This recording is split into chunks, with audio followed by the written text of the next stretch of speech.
When I'm triggered, the first thought that takes over my brain in a black, cloudy storm is, I want to threaten you. And we all have that. I have that as well. And I'm a child psychologist who wrote that book. And so we all have that as default programming. It's upon us to understand that and figure out how we can bring some light into that history and heal it so that in the growing of ourselves, we can show up in a different way for the growing up of our children. You're listening to the Mindful Mama podcast, episode number 348. Today we're talking about raising a spirited child with Dr. Vanessa Lapointe.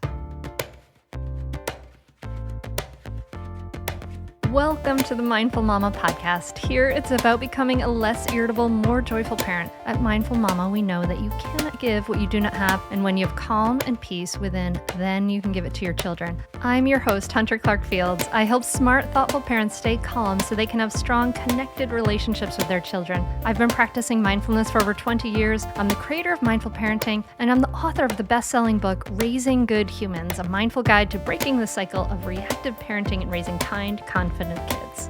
Hey, welcome back to the Mindful Mama podcast. I am so happy you're here today. Hey, listen, if you haven't done so yet, please hit that subscribe button so you don't miss any of these episodes. And if you have ever gotten any value from this podcast, please do me a favor. Go over to Apple Podcasts, go over to Spotify, leave us a rating and review. It helps the podcast grow more. All of our growth, almost 2 million episodes so far, has been organic, and it's all due to you. It takes 30 seconds, and I truly, truly appreciate it from the bottom of my heart. In just a moment, I'm going to be sitting down with Dr. Vanessa Lapointe. She's a mom, a psychologist, parenting educator, best-selling author, international speaker, and founder and director of the Wishing Star Lapointe Developmental Clinic, where she's been supporting families and children for almost 20 years and has previous experience in community mental health and the school system. And we're going to talk about those spirited, challenging kids. You know them. Yes, you live with them probably, as I have. And, I know we ask ourselves, am I being too tough? Am I being too soft? Am I doing any of this right? We wonder if we could be doing it better. So Dr. Lapointe is here to help us find balance with some guidance on how to be both firm and kind, and listen for some really great news, and that it's never, never, never too late to turn it around. But we gotta expect some resistance at first. That is part of the deal. So join me at the table as I talk to Dr. Vanessa Lapointe. So you wrote this book, Discipline Without Damage, How to Get Your Kids to Behave Without Messing Them Up. So it begs the question, let's actually go slightly dark first. What are the ways that parenting has messed kids up? And I'm very hesitant to ask this because I hate the pressure that we have on parents, as far as I remember thinking in the first 3 years are so important to your kids' development. I'm like, oh my God, I messed up my kids forever, right? Is it really those first 3 years where we're shaping every bit of neuron that they have? Or what are the things that are damaging that we do want to avoid and try to move away from, or maybe that our parents did even? Yeah. Well, let's land first off on a couple of very hopeful pieces. Okay. Number one is that neuroplasticity, or the brain's ability to change based on external influence, is alive and well across the lifespan. And while it is true that it is easier to get in and make those changes in the early years, kind of 0 to 8-ish, we know for the first roughly 25 to 30 years, the brain is in full-on maturation mode and doesn't fully mature until somewhere around the age of 30. So you've got some time, just take a big old deep breath. And the second positive is that when we look at a lot of the literature where they, really get into the nitty gritty of coding relational exchanges between parents and their children, the bottom line is that even in the best relationships that are playing out exactly in the manner that nature intended, those parents are only on it about 30% of the time. And the rest of it, absolutely. It's hold up. 30% of the time. That's amazing. 30% of the time, dear listener. Did you hear that? Wait, just repeat that whole thing again, because that's amazing. So the idea is that babies, infants, toddlers, preschoolers, children, and also spouses, FYI, put out bids for connection. And when a parent responds to the child's bid, that's like a closed circle of interaction. So we've completed the loop. There was a bid and there was a response. In the best parent-child relationship, the bid response dance is completed only about 30% of the time. Now, here's the trick. Wow. The rest of the time, you're either falling out of connection or finding your way back into connection. The damage, if you will, occurs when you're out of connection and there's no move being made towards reparation. So we're not finding ourselves moving back into connection, which segues quite nicely into your question, which really was about what is it that we do that kind of messes our kids up? Like, how do we damage them? And the motivation behind writing that book is that family after family after family after family over my 20-year career has come into the clinic seeking support, typically around their children's challenging behaviors. And what I have noticed is it's actually the forms of discipline that parents are coached to use by the dominant pop culture on child raising that in fact end up damaging the child and escalating those challenging behaviors. And the reason for that is most of those approaches to discipline involve some form of relational disconnect, either physical and or emotional. So if you think about a timeout, there's a physical disconnect and a relational disconnect. If you think about even things like reward systems, or if you don't do this, then I'm going to do this, or if you act that way again, you lose ABC, XYZ. And so there's a threat embedded in those, which is a form of relational disconnect. And so the more we throw relational disconnect at our children, the more they are going to actually have to increase their loudness in terms of behaviors of one form or another, because relationship is as essential to their well-being, their healthy development, as air. Without it, the human baby will literally die. So yeah. And there was that study of like an orphanage in somewhere where after a war where a bunch of babies were put and they were not given that holding, and they were given food, they were given all the different things, but they weren't given the connection and they died. en masse. That's amazing. So there's so much you said there, Vanessa, that I love so much, that is so interesting. And it really kind of brings me back to like, well, the things maybe that were damaging, right? Like when we think of things that are damaging, we know that things like corporal punishment, spanking, hitting children is really damaging for them. And it makes a lot of sense because when their whole, developmental modus operandi is connection, right? Because that's how human beings survive in the world, is connection. And that's how they learn in the world, is connection. And when that connection to this like loving attachment figure is really broken in such an intense way, and you're hurt by that figure, then that can, and then there's no kind of repair made because the parents think like, I have to do this. I'm scaffolded by this history in this system. And this is what people tell me I should do. Maybe not with the spanking or the timeouts or whatever, right? Like the softer version of that in the future. Then they feel like the child is in the wrong and I am doing this thing to correct the behavior. And so there is no like kind of reconnection afterwards, but it really just kind of creates this separation. And so then the child's doing more for attention and connection afterwards. That's what you're saying? Yeah, so they have to escalate in one way, shape, or form. And because behavior is the primary mode of communication for the growing child, usually the escalation involves some version of amping up these challenging behaviors. It can also involve, so that would be a child who's acting out, but it can also involve a child who begins to act in.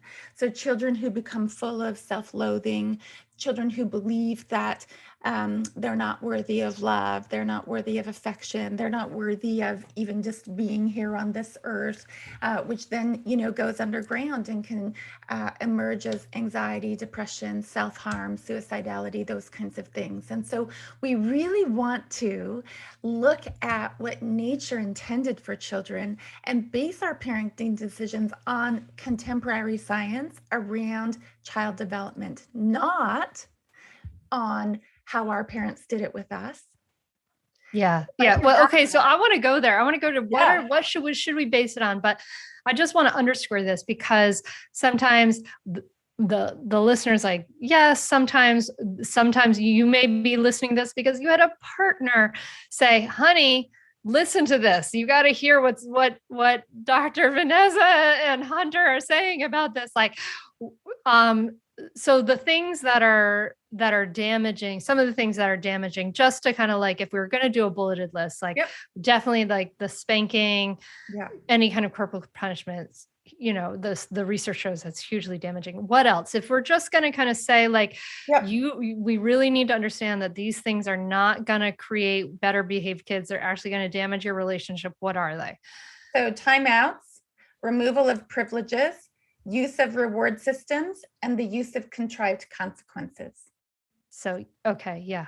Great. So really anything where, if you want to like boil it down to one thing, which would envelop all of the corporal punishment stuff and all of the stuff that I've just listed off, that one thing that unites all of those forms of discipline is that there's some kind of threat embedded in them.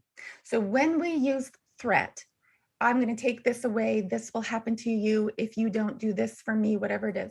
When there's some kind of threat involved, then you can bet that that's damaging the relationship. And the child will have to then switch over into survival mode. And if you thought it was hard to raise a child before, you just wait till you've got a kid in survival mode. It's going to be a rough ride. Stay tuned for more Mindful Mama podcast right after this break. Hi everyone, my name is Christy. I joined the Mindful Parenting Program. I had 3 kids in 3.5 years. I was not enjoying any part of being a parent. I just felt like we didn't have a good relationship. I felt awful about myself at night after putting them to bed. I would review the day in my mind, and I had done free parenting challenges with other groups, and with the free challenges you can only go so far, and it just wasn't working. And then I stumbled upon Hunter's Facebook page. Since completing her program, I feel like a whole new person. I'm not burnt out anymore. I have fun with my children. I smile, I laugh. I love myself now, which has taken me a really long time to do. I feel that anyone who is struggling, that's burnt out, needs to do this program. It has helped me tremendously. The saying, you can't pour from an empty cup, and my cup is full, and I feel like I am filling up my children's cups now. Get on the waitlist for Mindful Parenting at mindfulparentingcourse.com. That's mindfulparentingcourse.com. Yeah. Like if they're in fight, flight, or freeze, but I just want to name right here, like threat is like, that's like my like go-to, right? You know what I mean? It's not my preferred go-to, but it's my habit of what I was conditioned to do from my parents and my culture is that's the thing. Those are the thoughts that come up in my mind, especially when I'm feeling stuck in my worst moments with my kids. It's like, and I even say it now sometimes, like, I want to threaten you right now. But it's so embedded in our culture. Like, I just want to name that right here because the listener might think, oh my God, I'm a terrible person. I'm threatening. Those are the thoughts that are coming to my mind too. So I just want to, it's very, very normal and common. It's so common. And I think important, thank you for naming it out loud. It's so important that we land on that for parents, because we will parent as we were parented, full stop. It doesn't matter if you have 13 years of post-secondary education and you think you're going to have this parenting thing in the bag, and then your babies are born and they make you crazy at times. And your go-to default programming is going to be what was embedded in your psyche, if you will, when you were a young child.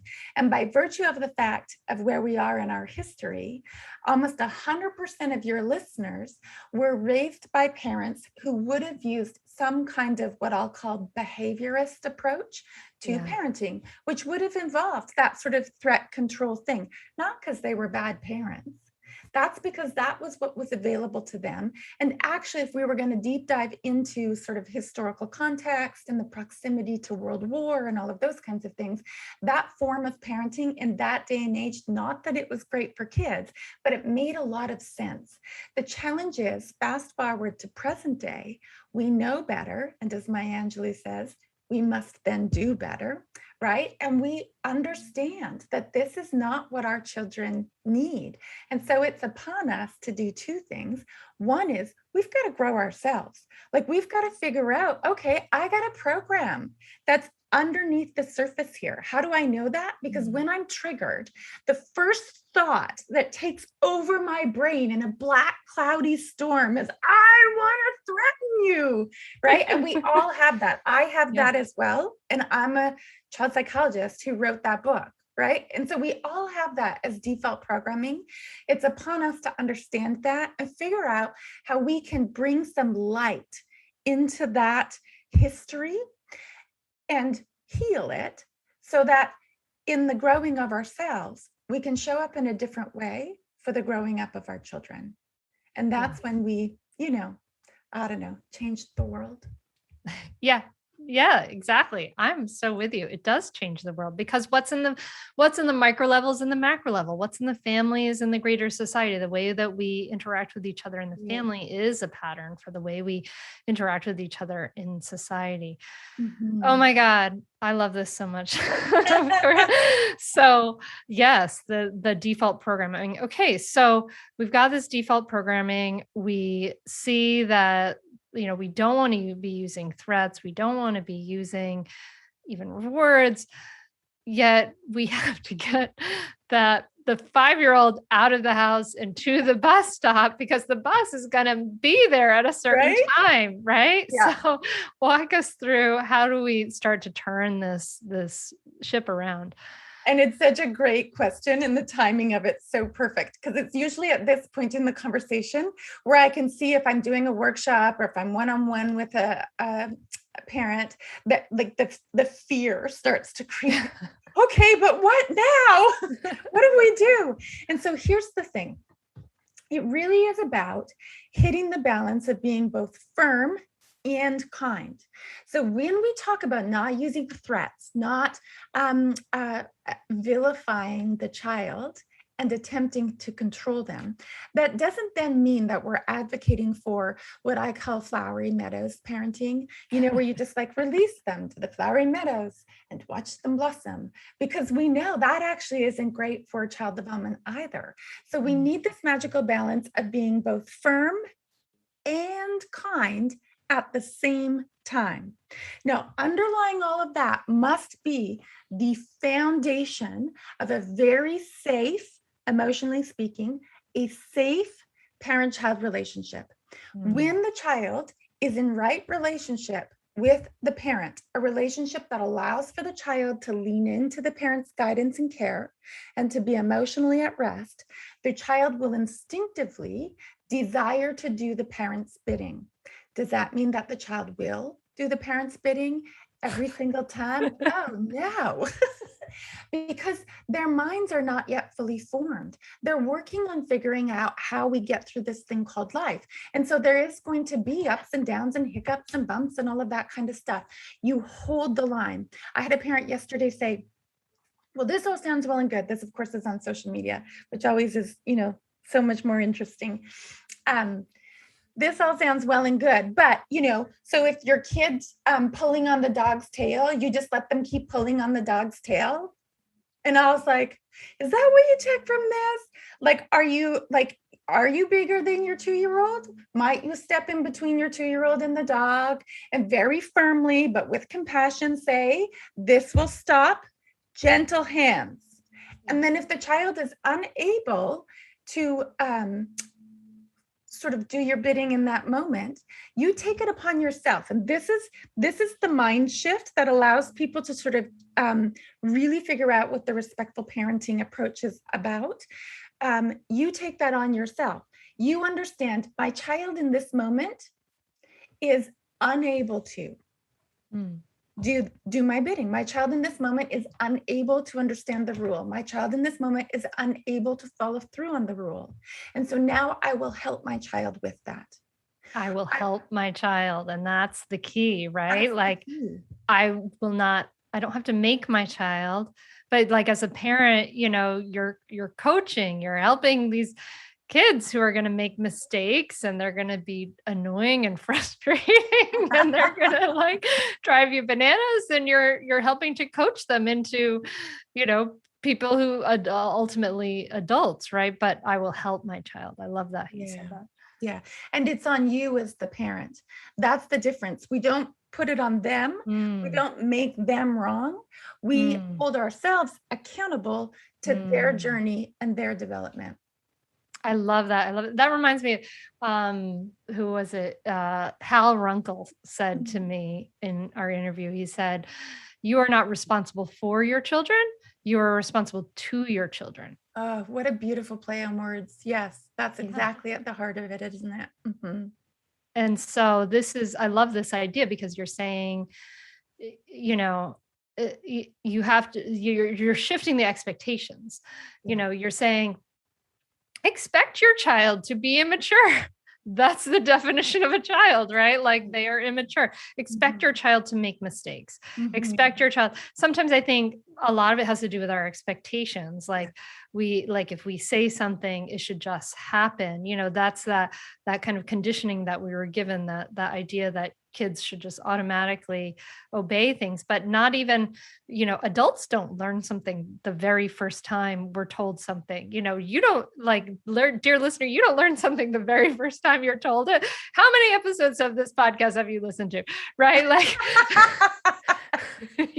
none of us do. And so we can't expect our kids to, right? You're asking the parent to like shift expectations and shift responsibility. And to really understand that children, we cannot take the expectations that we ultimately have of our children when they become adults. So we want them to be kind. We want them to be grateful. We want them to be generous. We want them to be, polite. We want all of these things, but we can't take those, ultimate outcomes when they become adults and by downward extension, apply them to the child now, because children aren't tiny adults, they're children.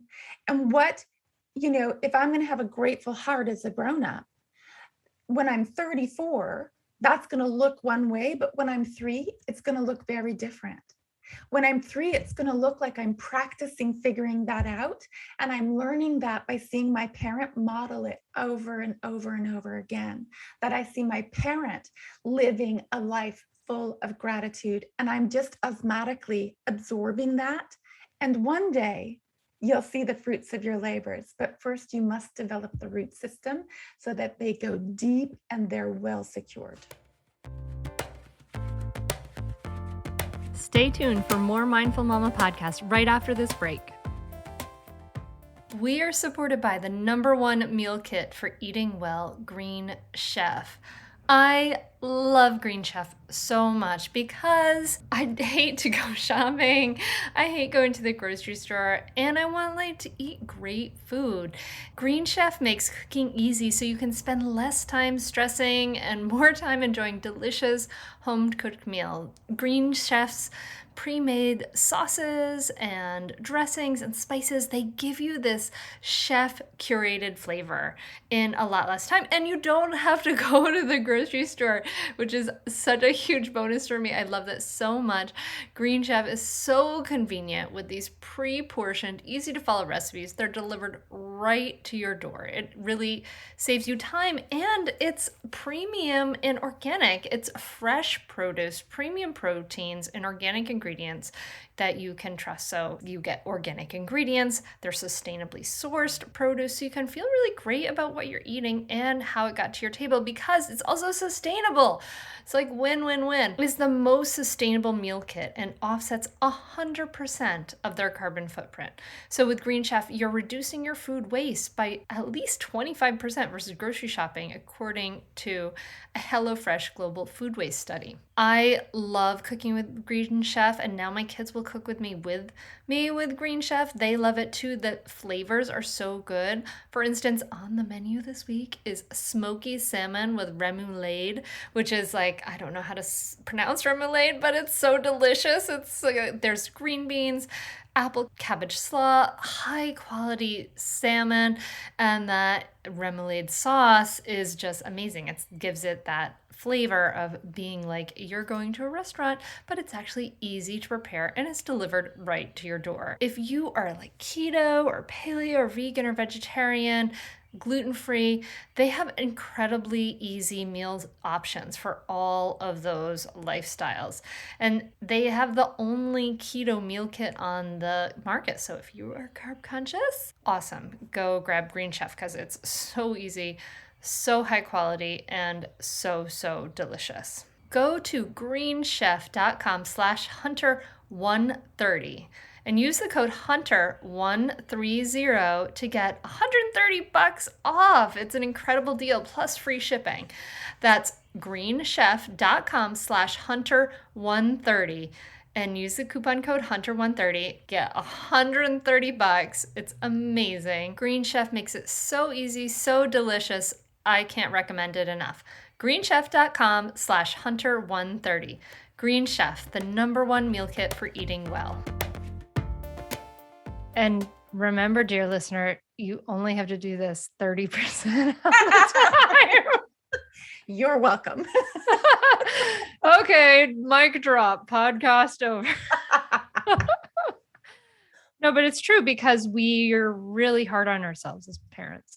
We mess up a lot. We're going to mess up a lot, right? Like you've probably threatened, I've probably threatened, right? Yeah. What are some of the things that you do when you see yourself falling back in habits and patterns that you're not particularly proud of or you don't like? Yeah. And so it's taken me some time. My boys are now 14 and 17 years old. So I've been at this for a little bit of time, and I've done a lot of my own growth work during the course of being a parent. And when I start to feel that, you can feel that heat come up in you. And whilst I still have like one cortical cell online, I try to remove myself from the situation. Yeah. Because if we vomit that, dysregulation all over our children, we will have a mess to clean up afterwards that's much larger. And so do try to gracefully exit stage left. Say you've got to go use the washroom, or say you forgot to call grandma, or whatever it is, make up some kind of an excuse to get yourself out of the picture so you can begin to take some deep breaths and regulate. But couldn't we even say, like, I'm overwhelmed by this situation and I'm not liking how I'm about to respond to you, and I'm out of here? Like, wouldn't that be a good way to model healthy emotional regulation? I think there's a fine balance to be struck in that, because one of the things that can happen is there is a hierarchical ordering to the parent-child relationship, and not in a yucky way, in a compassionate, caring way, where parent is here and child is here. And if we look at the idea of the parent being the one in the lead and the child being able to lean in, when the parent's like, I'm really done with you and I'm overwhelmed and I've just got to go take a breath because I don't like what's about to come out my mouth, then the child's like, whoa, like, okay, are you still there? So there can be this sort of desertion of Mm. our swagger and our leadership if we take it on that way. Having said that, I think the spirit of what you've just asked is a really wise thing to be thinking about. And certainly in the times when I have lost it on my children, and don't think it's always coming up sunshine and roses here, because it's not. I wander through the muck of it just like every other human who has ever breathed air and raised children. It brings you to your knees. It's truly the most challenging and yet fulfilling thing that I think a human being can take on ever.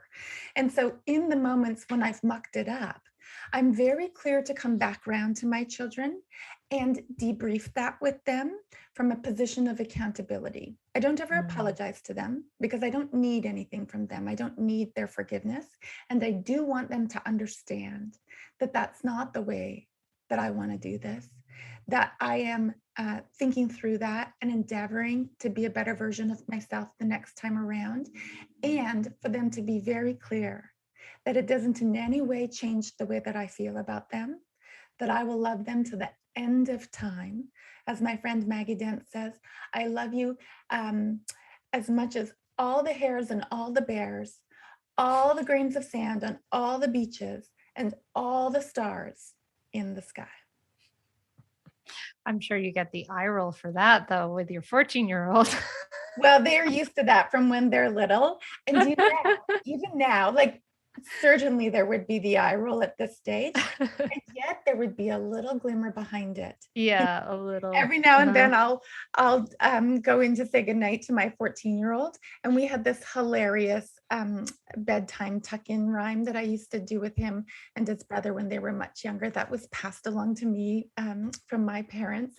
And he'll sometimes, like, he'll look at me like I'm not very cool anymore, but he loves it. Like, they really do. They have this one arm kind of reaching back sometimes to the security of the childhood, while they have this other arm stretching forward into the independence of their adolescence.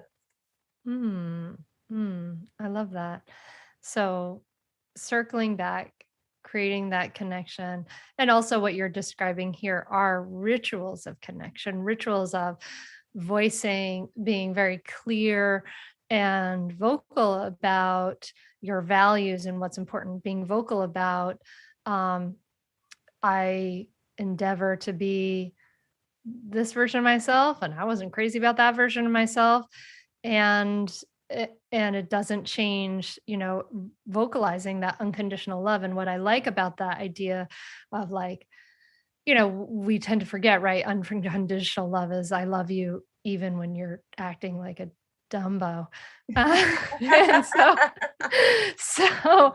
so it's really important to reiterate that, it's not only for your child, but also to remind yourself, right? That's what that love means, is that even when they're at their worst, you still love them. Yeah. That we have this phrase that I have long used with my boys, which no matter what you say, think, or do, nothing changes my love for you. And there's something in that.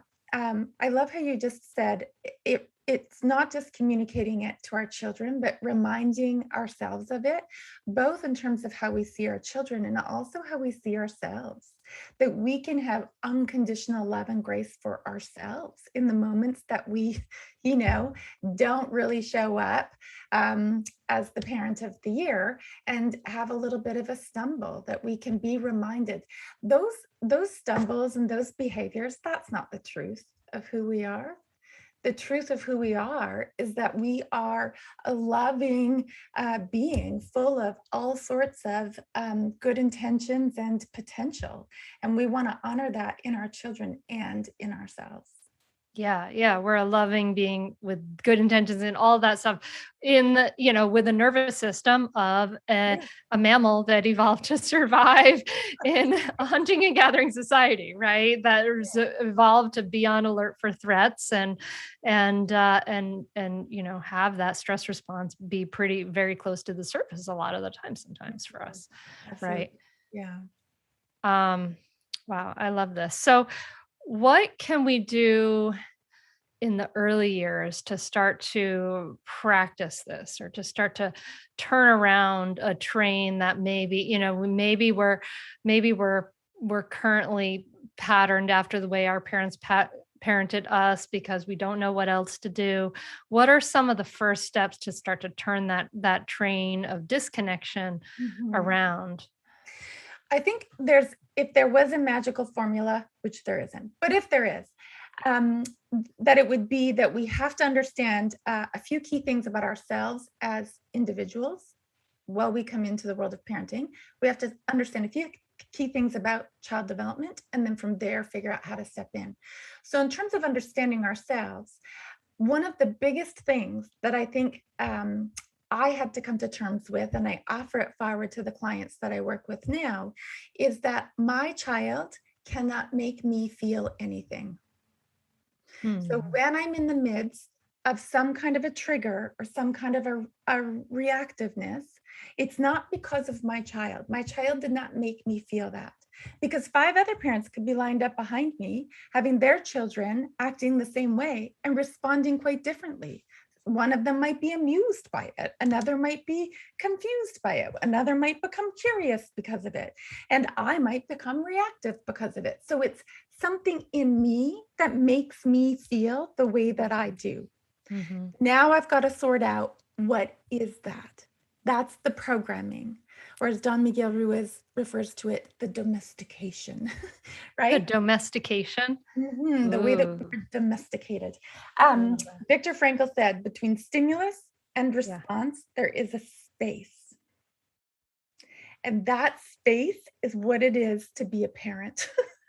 It's figuring out that between stimulus and response, there is a space. And in that space is your power to choose, your power to change the course, your power to get curious rather than reactive, your power to know that you have to crack yourself open and really hold yourself accountable to the idea that your child did not make you feel this way.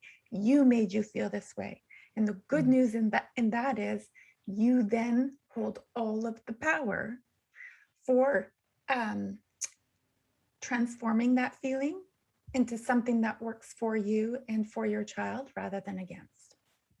Hmm. So And what you're describing mindfulness, right? Like that's how we grow yeah. that muscle, that ability to rest in that space, to make those choices, to be able to pause that reactivity train or slow it down. But I love this idea that, that this sort of radical responsibility.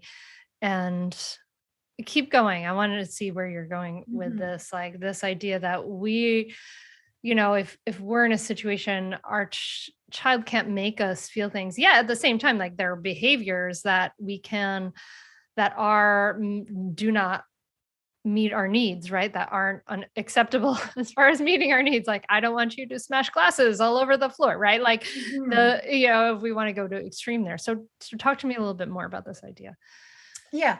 And so when we can be the observer of our own mind, and we can begin to have that radical accountability for our own patterns of thinking, then we can come to a situation like what you've just described, or any other of the, multitude of challenging situations that present on a daily basis when you are raising up a human being. We can come to that with a perception that will allow us to see our children from the inside out. So rather than coming into that situation and think, I gave you life, and this is how you're going to behave, where we have this idea that they're out to get us or they're manipulating us, and so they then need to be manipulated in turn in order to have their behavior controlled or whatever it is. You can imagine when you come in sort of front loaded with that kind of perception, that kind of thinking, well, you don't have a fighting chance in terms of being able to enter that situation and respond rather than react in a way that allows for your child to feel emotionally safe. Yeah, because you're coming into it as a fighter, right? You're coming into it as a boxer. You got the gloves up, you're ready to go, you're angry, and there's zero curiosity about like, well, maybe there's some, but like, why did you do this? What needs are you trying to meet? What's going on? What is the root of this behavior? So then I can understand and then like kind of coach you to maybe a more positive outcome or whatever, right? You're just, if you're part of the equation of the two people creating the fight at this moment. That's right. And we've already in that way entered into the situation with some pretty negative assumptions about who our children are. Mm-hmm. Right. And so that's why it's so important to do that inner work as the parent, because you have to actually shift it within your being. The doing flows from the being. So if you want to show up differently and do differently, everybody always says, Dr. Vanessa, what do I do when?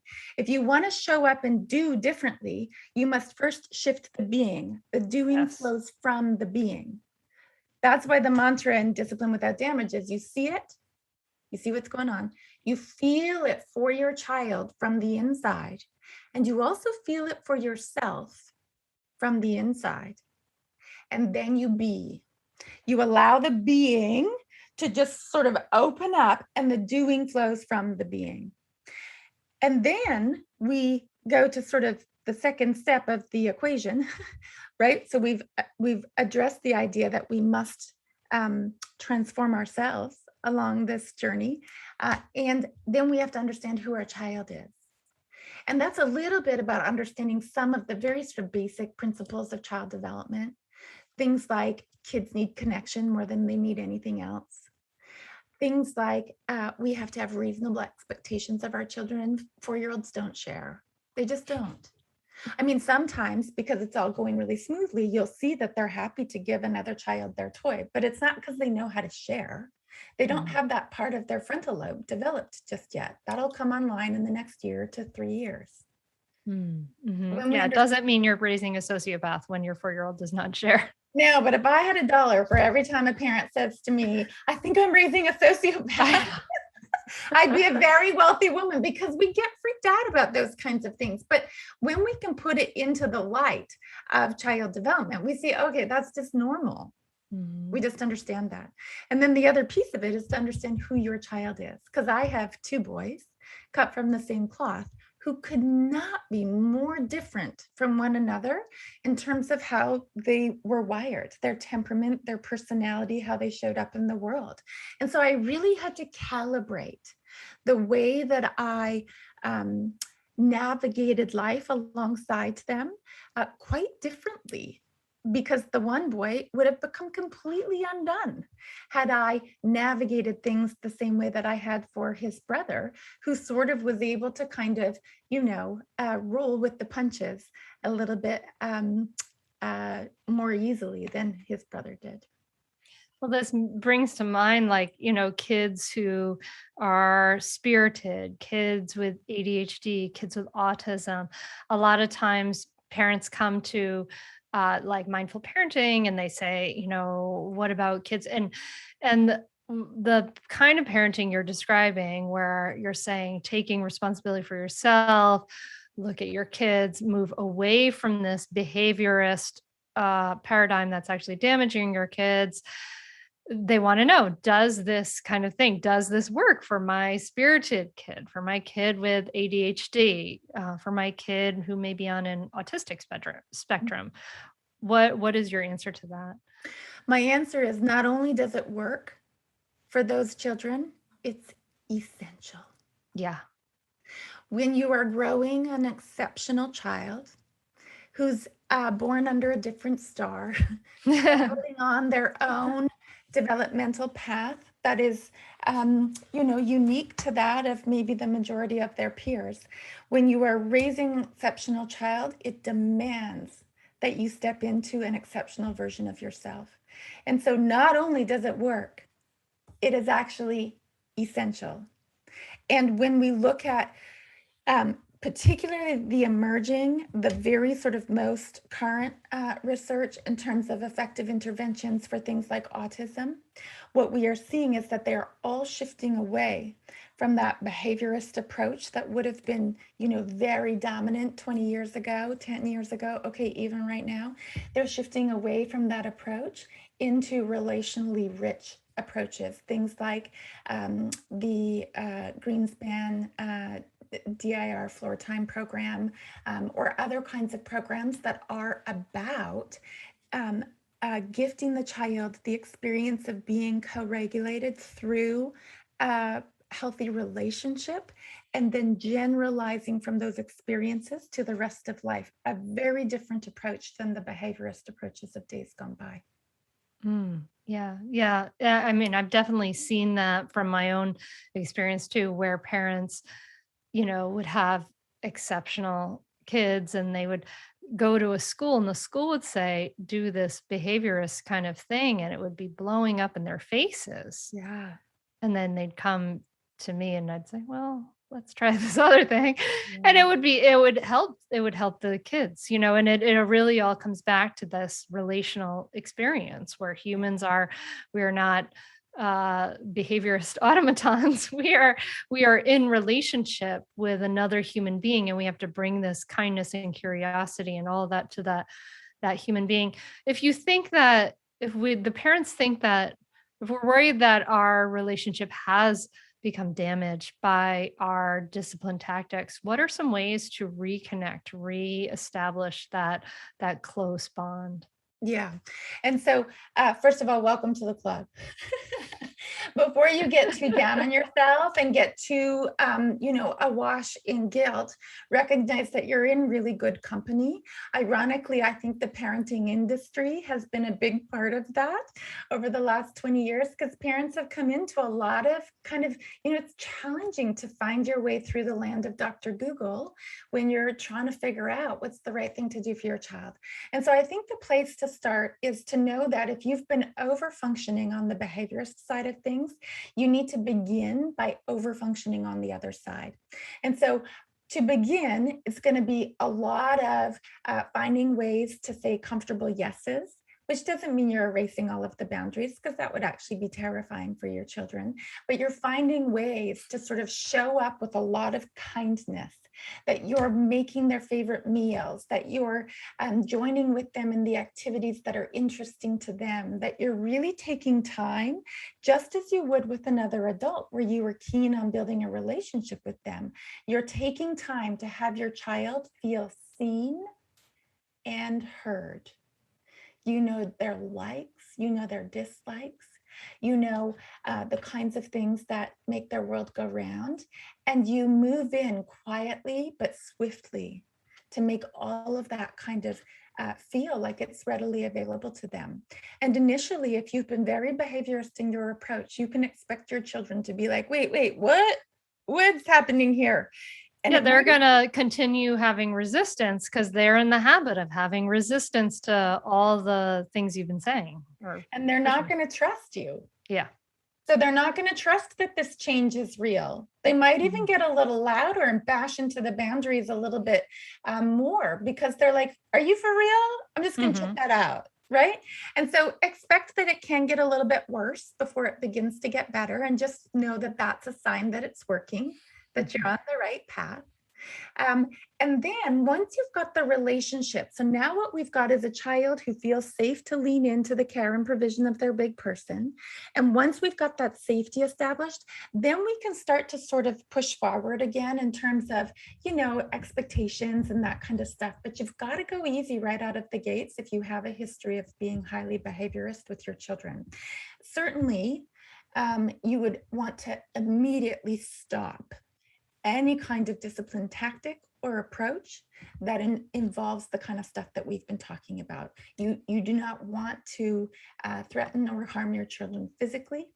You don't want to threaten or harm them emotionally, and you don't want to use any kind of threats to control their behavior. So you're going to stop all of that immediately. And your kids actually might be a little confused. Some kids get upset. They're like, what do you mean I don't get computer time for taking the trash out? right? So they're upset about that. And you're just going to respond like it's Tuesday. You're going to be like, oh yeah, because we're not doing that anymore. But don't worry, because I've got it all set up for you to have computer time tonight and it's all sorted out. Here's how it's going to go. You're going to get half an hour at 7:00 and it's going to be awesome, soft fun. And guess what we're having for dinner? You're not even going to believe it. Spaghetti and meatballs, your favorite. So you just carry on like you're telling them the sun is shining. There's nothing unusual about that. Yeah, you're allowed to change your mind. Especially if you're moving towards more positive, research proven, more positive results that are going to actually leave you with a more positive relationship in the future. You don't need to explain everything to your kids or feel bad about making a change. Yeah.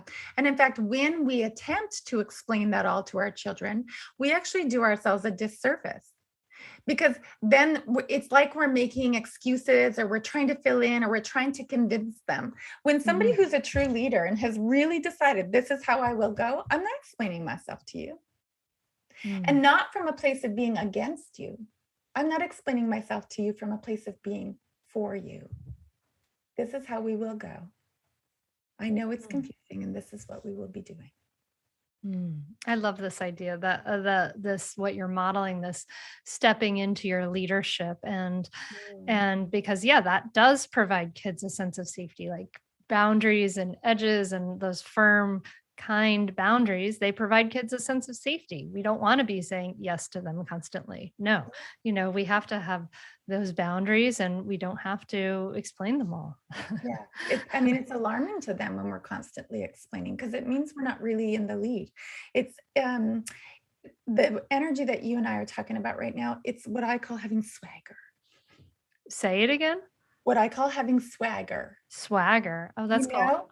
I call it like the mountain energy. Like I am solid like a mountain. I love it. It's a swaggering mountain. That's right. Oh, this is so beautiful. This is so helpful. I know this is,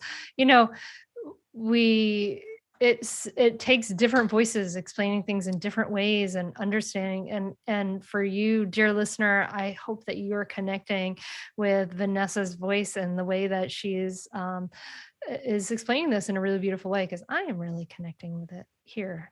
Absolutely. I could probably talk to you about this for so long. We could probably sit like at a cafe and talk for 5 hours. But we can't. What have we missed? We're talking about this shift. We're talking about changing minds. What have we missed for the person maybe who's saying yes, but I don't know. What have we missed? Anything? I think we've covered a lot of the big pieces. And what I would say to the listener who this might be sort of new and novel and they're feeling a little unsure about how to begin, I would say a couple of things. It's never ever too late to get started. Even if you're listening as a grandparent, it's not too late. It's definitely not too late. So it's never too late to get started and just take a baby step. Low and slow is what's going to win the race. And if you begin as you wish to go, even if it's just one baby step, where you take that initiative to really see and hear your child sometime between when you're listening to this and when they go to bed, or if they're already in bed when you're listening to this, that you take that initiative sometime tomorrow morning within an hour of breakfast to just really spend a moment so your child gets to bask in what it is to be seen and heard, and then see what happens from there. Just a baby step. That's all it takes to get started.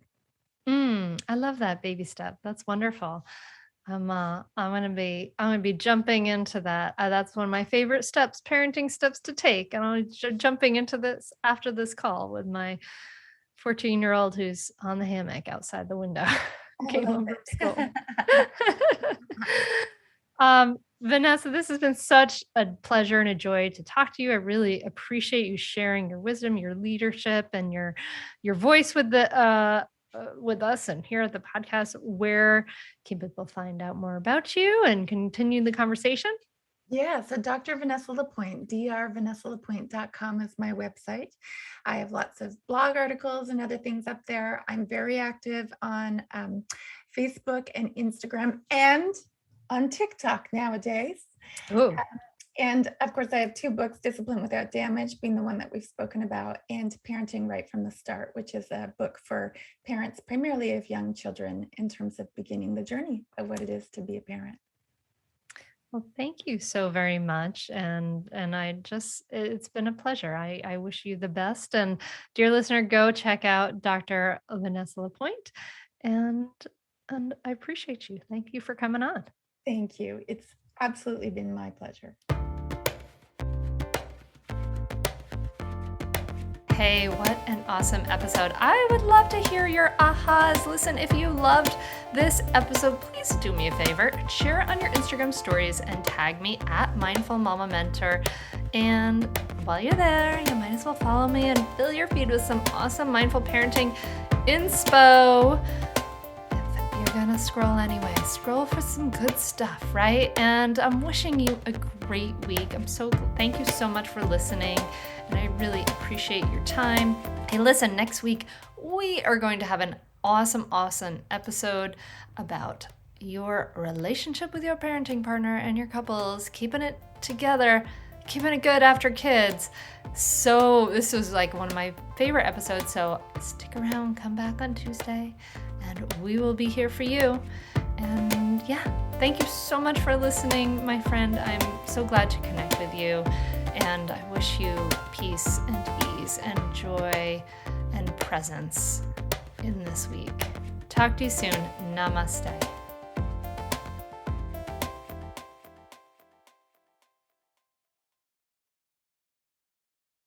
I'd say definitely do it. It's really helpful. It will change your relationship with your kids for the better. It will help you communicate better. And just, I'd say communicate better as a person, as a wife, as a spouse. It's been really a positive influence in our lives. So definitely do it. I'd say definitely do it. It's so worth it. The money really is inconsequential when you get so much benefit from being a better parent to your children and feeling like you're connecting more with them and not feeling like you're yelling all the time or you're like, why isn't things working? I would say definitely do it. It's so worth it. It'll change you. No matter what age someone's child is, it's a great opportunity for personal growth and it's a great investment in someone's family. I'm very thankful I had this. You can continue in your old habits that aren't working, or you can learn some new tools and gain some perspective to shift everything in your parenting. Are you frustrated by parenting? Do you listen to the experts and try all the tips and strategies, but you're just not seeing the results that you want? Or are you lost as to where to start? Does it all seem so overwhelming with too much to learn? Are you yearning for a community of people who get it, who also don't want to threaten and punish to create cooperation? Hi, I'm Hunter Clark-Fields, and if you answered yes to any of these questions, I want you to seriously consider the Mindful Parenting membership. You will be joining hundreds of members who have discovered the path of mindful parenting and now have confidence and clarity in their parenting. This isn't just another parenting class. This is an opportunity to really discover your unique, lasting relationship, not only with your children, but with yourself. It will translate into lasting, connected relationships, not only with your children, but your partner too. Let me change your life. Go to mindfulparentingcourse.com to add your name to the waitlist, so you will be the first to be notified when I open the membership for enrollment. I look forward to seeing you on the inside. mindfulparentingcourse.com.